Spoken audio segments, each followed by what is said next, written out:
Une robe système D, D comme débrouille. Elle a été confectionnée en 1942 avec du linge de maison par une Iséroise. Un indice de la vie des femmes sous l'occupation.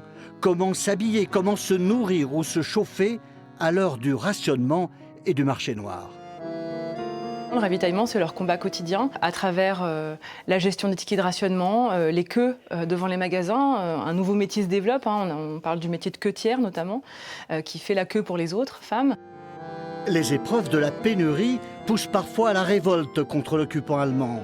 Des dizaines de femmes rejoignent la résistance.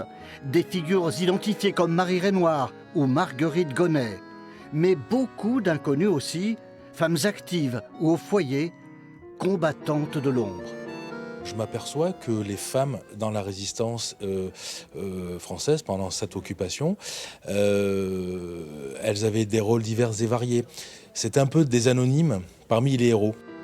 Les femmes, comme les hommes, n'ont pas toujours le beau rôle, comme cette espionne à la solde des nazis qui infiltre le maquis du Vercors.